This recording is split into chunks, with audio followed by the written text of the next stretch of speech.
Welcome আমার ব্লগে। আজকে রূপসাস ড্রিম প্রজেক্টে একটা অন্য টপিকে কথা হবে।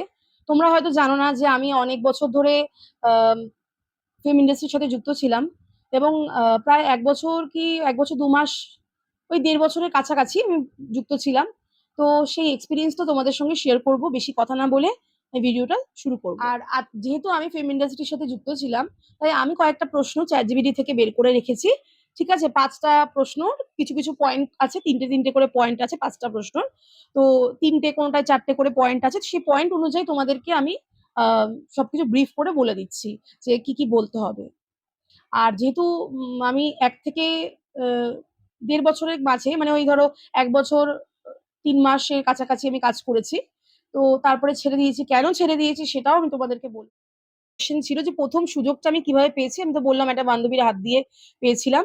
তো তারপরে বান্ধবী তো মানে শুরুটা করে দিয়েছে, তারপরে নিজের পথটা কিন্তু আমি নিজে 1 বছর ধরে নিজেই কাটিয়েছিলাম। চেষ্টা করেছি অনেক রকম নাম্বার ফাম্বার জোগাড় করে এখান থেকে ওখান থেকে কিভাবে করা যায়। আর আমি একটু হেভি, মানে একটু হেলদি ছিলাম বলে, হেলদি হলে কি অনেক ক্যারেক্টারে না ফিট আসে না। এটা একটা ডিসঅ্যাডভান্টেজ আছে, আমি বলে দিলাম। হেলদি হওয়াটা কিন্তু ডিসঅ্যাডভান্টেজের মধ্যেই পড়ে। হেলদি একটু মানে একটু কমাতে হবে, ওয়েটটাকে লুজ করলে অনেক ক্ষেত্রে যে কোনো গ্ল্যামার ওয়ার্ল্ডের ক্ষেত্রে অনেক সুবিধা হয়। আরেকটা জিনিস হলো যে আমার তখন তোমার এক্সপেকটেশন কি ছিল। এক্সপেকটেশন তখন তো আমি মানে আকাশে চাঁদ পাওয়ার মতো একটা এক্সপেকটেশন হয়ে গেছিল। মানে আমি জাস্ট ভাবতে শুরু করেছিলাম যে আমি মনে অ্যাক্ট্রেস হয়ে গেছি, ব্যাস আর 2-3 দিনের মধ্যে আমি একটা বড় ক্যারেক্টার পেয়েই যাব। মানে তখনও ভাবিনি যে ডার্ক রিয়েলিটিটা কি আছে, মানে আমার ফিউচারে আমার জন্য আর কি অপেক্ষা করছে, সেটা আমি এখনো ভাবিনি। সেকেন্ড পয়েন্ট তোমাদের সঙ্গে শেয়ার করব, সেটা হলো 1.5 বছর আমি আসলে কি পেলাম। তো ফার্স্ট পয়েন্টে আছে কি কি কাজের এক্সপিরিয়েন্স হয়েছে। কাজের এক্সপিরিয়েন্স বলতে দেখো, আমার কিন্তু আমি টকির কাজও করেছি, আমি ভিডিও দিয়ে দেবো তোমাদের সঙ্গে শেয়ার করে দেবো, সেটা তোমরা দেখতে পারো। আমি কয়েকটা টকির কাজ করেছি, প্রথম টকির কাজটাও তোমাদের সঙ্গে শেয়ার শেয়ার করব। টকি মানে হলো মানে কোনো ডায়লগ থাকবে, মানে তোমাকে কোনো কথা বলতে হবে, টকি, টক থেকে টকি, বুঝেছো? তো সে ডায়লগের কাজ আমি করেছি কয়েকটা, কিন্তু লাস্টের দিকে আর ডায়লগের কাজ পেতাম না, তো এটা একটা ফ্রাস্ট্রেশন হতো। তো এটা একটা খারাপ লাগা ছিল যে অ্যাকচুয়ালি লোকে তোমাকে চিনবে, তুমি একটা সাইড দিয়ে হেঁটে গেলে এটা ভাবে চিনবে না। অবভিয়াসলি লোকে তোমাকে চিনবে মানে তুমি যদি কথা বলো, তুমি একটা কোনো ডায়লগ দাও, তবেই তো লোকে তোমাকে চিনবে যে হ্যাঁ তোমাকে দেখেছিল ওই ডায়লগটায়, মনে পড়বে যে এরকম ক্যারেক্টারে তোমাকে দেখেছিল। এক্সপিরিয়েন্স বলতে অনেক মানুষের সঙ্গে মেলামেশা হয়েছে, অনেক মানুষকে জেনেছি যে আর কাজটা অ্যাকচুয়ালি শুটিং এর কিরকম হয় জানি, ইন্ডাস্ট্রি সম্পর্কে একটা হালকা নলেজ হয়েছে যে ইন্ডাস্ট্রিতে কাজটা আচ্ছা এইভাবে হয়। মানে সেইটাই, মানে সেটা আমার একটা অভিজ্ঞতা হয়েছে। দেখো, যে যাবে সে বুঝতে পারবে, যে যতক্ষণ না যাচ্ছে, ততক্ষণ না কাজ করছে, ততক্ষণ অতটা অভিজ্ঞতা হবে না। আমার কথায়ও তোমরা বুঝতে পারবে না। তোমরা মানে দূর থেকে দেখে জিনিসটা সর্ষে ফুল ঘন দেখায়, বাট গেলে বোঝা যায় যে কতটা মানে পাশে পাশে নয়, যে সেটা বোঝায়, মানে সেটা বোঝা যায়। ওই সর্ষে ফুল ঘন দেখানোর মতন কিন্তু গ্ল্যামার ইন্ডাস্ট্রি, আমি এটাই বলবো যে তোমরা কিন্তু খুব ভেবে চিনতে পা দেবে গ্ল্যামার ইন্ডাস্ট্রিতে। মানে ইটস নট সো ইজি। তার থেকে বরঞ্চ ব্লগ করো, কন্টেন্ট ক্রিয়েশন করো, বা এনিথিং যেটা তুমি ভালো পারো, আঁকো, ডান্স করো, বা যে কোনো কিছু করো। কিন্তু আমার মনে হয় acting is very difficult profession. তো থিয়েটার করা ভালো, থিয়েটার করলে অনেক শেখা যায়, অনেক মানে মানে গলার যে মডিউলেশনটা অনেক পরিষ্কার হয়। বড় কোনো অ্যাচিভমেন্ট পেয়েছি কিনা, বড় কোনো সেরকম অ্যাচিভমেন্ট পাইনি। চক্রবর্তীর সাথে ফটো তুলেছি, দেবজ্যোতির সাথে, যে ওই লহগরাঙ্গের নাম রে সিনেমাটা করেছে। এবার ঋতি চক্রবর্তী ব্যবহার সত্যি খুব ভালো। ও প্রলয়তে ছিল, আবার প্রলয়তে, তো আবার প্রলয়ে কাজ কাজ করতে গিয়ে তখন আমি একটা ফটো তুলতে পাই, ওনার ওয়াইফের সাথেও আলাপ হয়েছিল। খুব ভালো লেগেছিল অভিজ্ঞতাটা, এটাই বলবো, এটাই আমার অ্যাচিভমেন্ট জীবনে। তো এক্সপেকটেশন বনাম রিয়েলিটি, এটা কিন্তু কোনো পয়েন্ট না, এটা এটা সেকেন্ড পয়েন্টের মধ্যেই চলছে। তো অ্যাকচুয়ালি বাস্তব জগতে দেখলে মানুষকে এরকম লাগে যে সে হিরো মানে হলো সে হিরোর মতনই হবে, কিন্তু ওরকম হয় না, সব ক্ষেত্রে ওরকম হয় না। হ্যাঁ, ঋতিক চক্রবর্তী এক্সেপশনাল, আমি এটা বলবো। তবে অনেকের ক্ষেত্রে দেখেছি যে খুব রূঢ় ব্যবহার, আমি নাম নিতে চাই না কারো। তো অনেক বিহেভিয়ার ভালো না, এরকম আছে যে অনেক নিজেকে সেলিব্রিটি ভাবে, সেলিব্রিটি ভাবে নিজেকে, মানে ডাউন টু আর্থ নয়, এরকম অনেকেই আছে। তো সবাইকে একরকম ভাববে না। আর সবার, আমি বলবো যে ওখানে যাচ্ছ কাজের জন্য, কাজ করো, সবার সাথে সেলফি তোলার জিনিসটা তুলবে, বাট মানুষ বুঝে তুলবে, জায়গা বুঝে তুলবে, লোক কম থাকলে তুলবে।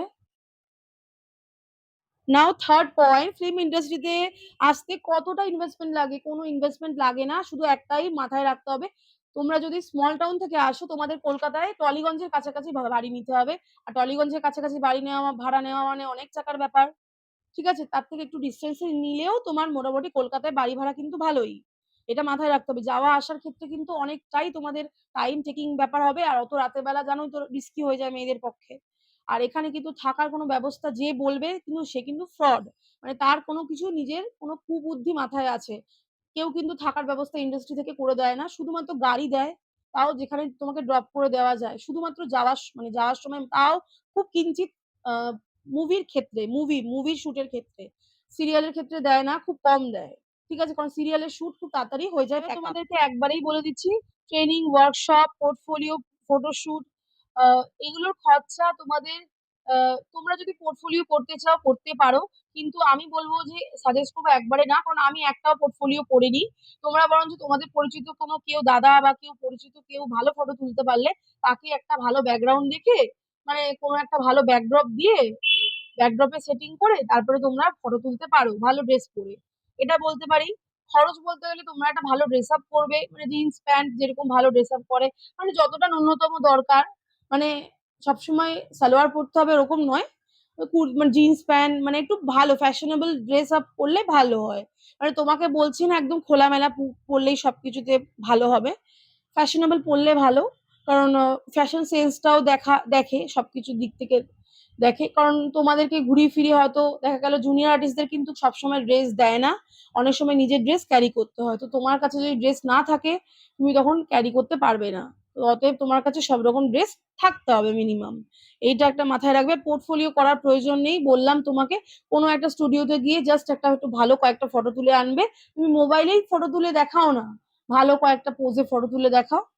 এবার ফিল্ম ইন্ডাস্ট্রি, এই পয়েন্টটা তো হয়ে গেছে। আমার সবচেয়ে বড় ভুল ও শেখা, আচ্ছা ভুল ও শেখা বলতে গেলে ওখানে কিন্তু ফিল্ম ইন্ডাস্ট্রিতে কাউকে বেশি বন্ধু বলে ভাববে না। হ্যাঁ, খুব খুব কম মানুষ হয় যারা মানে হঠাৎ করে এসছে, মানে অন্য ফিল্ড থেকে কিছুদিনের জন্য কাজ করছে, জাস্ট টাইম পাস, হাত খরচের জন্য, অনেকে এই জন্য আসে, তারা ভালো। কিন্তু যারা এই ফিল্ডে এসেছে এই ফিল্ডেই তৈরি হওয়ার জন্য, মানে মানে নাম যশ খ্যাতি, মানে একটা প্রতিপত্তি করার জন্য এসছে, তারা কিন্তু তোমাকে কোনোদিনও হেল্প করবে না। বিশেষ করে মেয়েরা মেয়েদের শত্রু, এটা জানো, কোনোদিনই হেল্প করবে না। খুব কম আছে মেয়েরা যে হেল্প করে কোনো কাজ পেলে। আমি হেল্প করেছিলাম অনেককে, আমি নাম নিতে চাই না কারো, বাট হেল্প করেছিলাম, আমার যতটা পেরেছি সাধ্য মতো হেল্প করেছিলাম। আর তোমরা তার থেকে বরঞ্চ আমি বলবো তোমরা ব্রাইডাল শুট করতে পারো মেকআপ আর্টিস্টদের সাথে। তোমরা আহ, যে কোনো গার্মেন্টস শুট করতে পারো, গার্মেন্টস মানে হলো জামা কাপড়ের যে শুট গুলো হয়, সেটা তোমরা কথা বলে শুট করতে পারো। প্রথম প্রথম তোমাদের আগে পয়সা ছাড়া কাজ করতে হবে, আগে তোমাদের প্রোফাইল তৈরি করতে হবে, তারপর তোমরা। তো আমার জীবনের ভুল এটাই, যে আমি ওই ইন্ডাস্ট্রিতে যাওয়াটা আমার জীবনের সব থেকে বড় ভুল। আর আমি ওই ইন্ডাস্ট্রিতে গিয়ে যে সময়টা নষ্ট করেছি, ওই সময়টা যদি কোনো রকম অন্য কোনো ক্রিয়েটিভিটি কাজে লাগাতে পারতাম, তাহলে হয়তো মেবি বেটার হতাম আমি জীবনে, হয়তো অন্য কাজে, হয়তো ওটার জন্য আমার মানে acting is not for me, মানে আমার জন্য নয়। Last but not the least, এটাই বলবো যে দেখো, গ্ল্যামার দেখে ইন্ডাস্ট্রিতে আসার জন্য সবসময় ভাববে না। এখানে পয়েন্টে দিয়েছে যে তোমাদের স্কিল গ্রো করতে হবে, মানে যে পয়েন্ট গুলো আছে যে স্কিল গ্রো ইজ মাস্ট, হ্যাঁ অবশ্যই স্কিল গ্রো করাটা খুবই দরকার। হ্যাঁ, এবং তার সঙ্গে সঙ্গে পোর্টফোলিও আমি বলবো একদম ফালতু পয়সা খরচা করবে না পোর্টফোলিওতে। ঠিক আছে, আর থিয়েটারে জয়েন করো, থিয়েটার করো, থিয়েটার কিন্তু তোমাকে হয়তো টাকা পয়সা দেবে না, কিন্তু থিয়েটার তোমাকে একটা ভালো, মানে তোমার গলার ভয়েস ভোকাল খুব ভালো স্ট্রং তৈরি হবে, তুমি ভালো করে স্ক্রিপ্ট পড়তে পারবে, তুমি 10 পাতা স্ক্রিপ্ট দিলে তুমি চটচট পড়ে নিতে পারবে। তুমি মানে তুমি যে কোনো যাই দিক না কেন ক্যারেক্টার, তুমি কোনোদিনও কোনো ক্যারেক্টারে ভয় পাবে না। এটা হলো সব থেকে বড়, থিয়েটার তুমি করতে পারো, থিয়েটার করলে ধরবে ছাড়বে ধরবে ছাড়বে এরকম করবে না, একটা থিয়েটার গ্রুপে ঢোকো, একটু কনসিস্টেন্সিটা মেনটেন করো, এটাই বলবো। আর কাজ করবে প্রোডাক্টিভ কাজ করবে, মানে এমন কাজ করবে যে কাজটা মানে ভালো কাজ, মানে যেটা বলছে সেটাই করে ফেললাম, মানে যেই ক্যারেক্টার বলছে সেই ক্যারেক্টার করে ফেললাম, মানে ওরকম না। মানে প্রথমে তুমি সব রকম ক্যারেক্টার করবে, মানে জুনিয়রটা চেষ্টা করবে একটু এই যে যেমন মানে এটা ক্রাউডের কাজ, যেমন ক্রাউড আর্টিস্টের কাজ থেকে বিরত থাকবে। জুনিয়র করলেও সেখানে যাতে যাদের মনোলগ থাকে, ডায়লগ থাকে, কিছু একটা থাকে, এটা একটু মানে একটু যাচাই করে নেবে অবশ্যই, এটাই হ্যাঁ। আমি বলবো। আমার যে ১ বছর ৩ মাসের যে এক্সপেরিয়েন্সটা আমার জীবনে ছিল, তো ওইটা আমি এটুকুনি শেয়ার করলাম। আর আমি বলব সবাইকে প্লিজ গ্ল্যামার ওয়ার্ল্ড দেখে ওই দূর থেকে সর্ষে ফুল দেখায়। ভেতরটা কিন্তু অন্যরকম। কারণ আমার সঙ্গে খারাপ সেরকম ঘটেনি, হয়তো অন্য কারোর সাথে ঘটেছে। আর অবশ্যই এই এত ইনস্টিটিউট খুলেছে, সবাইকে ট্রাস্টকে বিশ্বাস করবে না, টাকা ইনভেস্ট করবে না। তোমার মধ্যে যদি ট্যালেন্ট থাকে, তুমি যদি থিয়েটার গ্রুপ জয়েন করো, তোমার যদি খুব ইচ্ছা থাকে এই প্রফেশনে আসার, থিয়েটার জয়েন করো। তুমি ভালো করে নিজের হেলথটাকে মানে হেলথের দিকটা খেয়াল করো, মানে গ্রুম করো, স্কিলটাকে ডেভেলপ করো, ভোকালটাকে তুমি ঠিক করো, তাহলে অবশ্যই তুমি এই জায়গায় সাকসেস করতে পারবে। এবং তার সঙ্গে সঙ্গে তোমার লাক তো আছে। অক্ষয় কুমার বলেছিল লাক ইজ ভেরি ইম্পর্টেন্ট। আর আমি মানি এই লাকটাও কিন্তু ইম্পর্টেন্ট তার সঙ্গে। তোমার ওই প্রফেশনে হবে কিনা সেটাও তুমি একবার দেখে নেবে চেক করে। ঠিক আছে? আর অনেকে হয়তো বলবে যে আমরা অ্যাস্ট্রোলজি বিলিভ করি না, বাট হয়তো অ্যাস্ট্রোলজিতে অ্যাস্ট্রোলজি সবকিছু বলতে পারে না, বাট হ্যাঁ, তোমার কোন দিকে কেরিয়ার যেতে পারে এটা তো অন্তত বলতে পারে। তুমি অ্যাকচুয়ালি কি তুমি পপুলার হবে? শাহরুখ খানকেও এই জিনিসটা বলা হয়েছিল। শাহরুখ খান কিন্তু এই যে কারোরপতি হবে, এই যে তাও আবার সিনেমা করে ও যে একটা কিং খান হবে, এটাও কিন্তু অনেকেই বলেছিল যে শাহরুখ খান হবে, বিকজ তার কপালে ছিল সেটা। ঠিক আছে? তো আমার এতদিনের এক্সপিরিয়েন্স তোমাদের সঙ্গে শেয়ার করলাম। তোমাদের যদি ভালো লেগে থাকে, লাইক, কমেন্ট, সাবস্ক্রাইব এবং বন্ধুদেরকে শেয়ার করতে অবশ্যই ভুলো না। Thank you. এই রুষা, সাজবি না?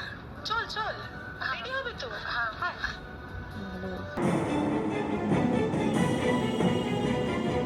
আচ্ছা তাহলে আমরা কি করব? একটু দাঁড়ান। জন্মদিন কবে? এই তো ম্যাডাম কিছুদিন বাদেই। ওর জন্মদিনের দিন এসে আমার থেকে কিছু টাকা নিয়ে যাবে। ওর জন্য ভালো জামা কাপড় খেলনা সব কিনবে তোমরা, ঠিক আছে? না, নিয়ে যাও।